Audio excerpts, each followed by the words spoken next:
बिल्कुल। आर के मिश्रा जी, मैं आपसे समझना चाहूंगा कि भारतीय जनता पार्टी के भीतर ही हम देखते हैं कि दो हिस्से हमें अलग अलग नजर आते हैं।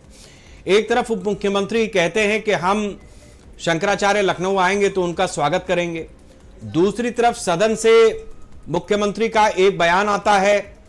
अलग अलग जगहों से मंचों से बयान आता है, जिसके बाद ऐसा लगता है कि शंकराचार्य और मुख्यमंत्री के बीच कोई टकराव की स्थिति है। भारतीय जनता पार्टी की सरकार है, असल हकीकत है क्या? और देखिए शेखर जी, मुझे लगता है क्योंकि जहां तक बात है शंकराचार्य जी की, तो मुझे लगता है कि ऐसे में किसी प्रशासनिक टकराव की, जैसे अभी हमारी बहन ने कहा, रंजना जी ने कहा, तो मुझे लगता है कि ये प्रशासन से टकराव की बात नहीं है। मैं तो कहता हूं संवैधानिक तरीके से और कानून के दायरे में अपनी बात रखने का सबको हक है, चाहे वो शंकराचार्य जी हो या हम और आप जैसे साधारण मनुष्य, ये भी अपनी बात रख सकते हैं। लेकिन यहाँ पर एक चीज यहाँ पर हम देख रहे हैं, जिस तरह से माघ मेले के अंदर में जिस तरह की घटना हुई,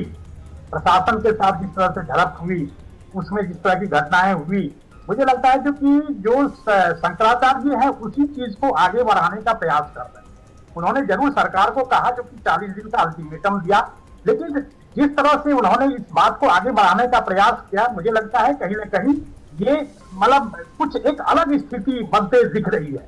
क्योंकि मैं देखता हूं जो आज के मुख्यमंत्री हैं आदरणीय योगी जी, वो भी गोरक्षा के लिए गोकशी कानून हो, चाहे उसके ऊपर में प्रतिबंध हो, चाहे ऐसे कितने भी शेल्टर हैं जिसको उन्होंने प्रतिबंधित किया है, और ऐसे अनेक तरह के प्रयास जो गौ माता की रक्षा के लिए उत्तर प्रदेश के अंदर में होना चाहिए, उसके लिए जो पूर्व की सरकार थी उसको देखा, जो कि किस तरह से उन्होंने गौ माता को लेकर के एक ढुलमुल रवैया अपनाया हुआ था, वो प्रयास हमने देखा, जो कि आदरणीय योगी जी के आने के बाद उसके ऊपर में बहुत तरह की रोक लगी। तो मुझे नहीं लगता जो कि इस बात को बढ़ाने के लिए किसी तरह का प्रशासनिक टकराव होगा। मैं तो कहता हूं जो कि संवैधानिक ठीक है, जिस तरह से उन्होंने आंदोलन की आज शुरुआत करी है और उस शुरुआत को लेकर के लखनऊ तक जाने का प्रयास किया जाएगा, तो अगर कानूनी दायरे में सब कुछ होगा तो निश्चित तौर पर मुझे लगता है कि इस बात को रखने में किसी को कोई हर्ज नहीं। लेकिन इसमें कुछ ऐसे, जैसे हम अभी अखिलेश जी का बयान सुन रहे थे, अभी हम अजय राय जी का बयान सुन रहे थे, तो मुझे लगता है कि जिस तरह से वो बयान दे रहे हैं, ये लोग सनातन के कब से रक्षक हो गए, ये तो मुझे नहीं लगता किसी ऐसे बयान में, क्योंकि ये लोग राजनीति रोटी फेंकने का प्रयास नहीं, इसको तो मैं बता सकता हूं आर के मिश्रा जी, इस बात का जवाब मैं दे सकता हूं। ये लोग सनातनी और इतने कट्टर सनातनी और इतने मुखर सनातनी तब से हो गए जब से माघ मेले में, फर्ज कीजिए कि शंकराचार्य ने पालकी से उतरने से मना किया, उन्होंने जो भी वहां पर प्रशासन के साथ में बातचीत हुई, उसके बाद जिस तरीके से ब्राह्मण बटुकों की शिखा पकड़ करके और लाठी दे लाठी मारा गया है, ये लोग उसके बाद से इतना मुखर हुए क्योंकि उनको समझ में आ गया कि सनातन के नाम पर बनी हुई सरकार में अगर इस तरीके से बटुकों पर लाठियां बांधी जाएंगी और चोटियां खींची जाएंगी तो हमारे लिए यह मौका पर्याप्त है और बिल्कुल मुफीद है कि हम अब तक जो हिंदुआना एक में चल रहा था उसमें फाड़ कर लें। तो वो सियासी लोग हैं, उन्होंने अपनी सियासत कर दी, आप उस चीज को समझ ही नहीं पाए। डिबेट में आप जरूर अपनी बात कह रहे हैं, लेकिन ग्राउंड पे कहां दिख रही है? शेखर जी, आपने जो कहा बिल्कुल अक्षरशः सत्य है, मैं इस चीज को मैं इग्नोर नहीं कर रहा हूं, बिल्कुल आपने अक्षरशः सत्य कहा। प्रशासन के साथ जिस तरह से वहां पर मैंने बोला भी है, जो कि उस घटना के बाद जिस तरह से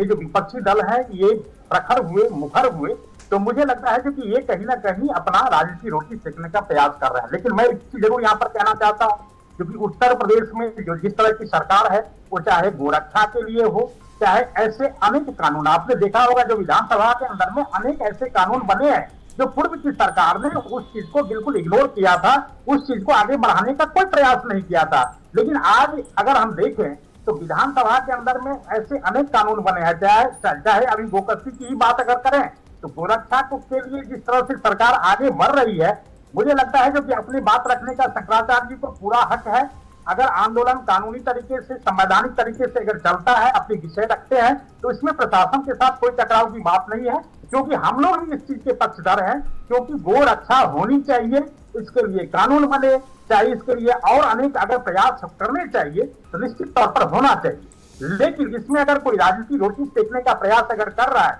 तो मुझे लगता है कि जनता उस चीज को समझ रही है। ऐसा नहीं है कि जनता समझ नहीं रही है। उत्तर प्रदेश की जनता हो या देश के अन्य किसी भी प्रदेश के अंदर में आप देखेंगे तो जनता समझ रही है, क्योंकि उन्होंने विपक्षी दल को उनके जो विचार हैं उसको उन्होंने आईना दिखाया है, और उत्तर प्रदेश की सरकार इस चीज को लेकर के आगे बढ़ रही है, ऐसा हम देख रहे हैं। जी से करें जो स्थिति अभी बनी हुई है मिश्रा जी, उसमें जो बात रंजना जी ने कही कि जिस तरीके से हाथी को एक दर्जा मिला है, जिस तरीके से घोड़े को दिया गया, आप गौ माता कहते हैं, आप उसको राष्ट्रमाता घोषित क्यों नहीं कर देते? इस घोषणा में क्या दिक्कत है? देखिए शेखर जी, ऐसा है जो कि इसके पता नहीं क्या मतलब किस तरह के पहलू होते हैं, इसका अनुभव हमें नहीं है। अब हो सकता है जो कि इसके जो कैसे इसकी घोषणा होती है, कैसे इसके प्रोसीजर है, इसके क्या प्रोसेस है, मुझे नहीं लगता जो कि इस चीज का मुझे अनुभव है, क्योंकि इस तरह के एक्सपर्ट यहाँ पर अगर होते तो वो उस चीज को समझा सकते थे।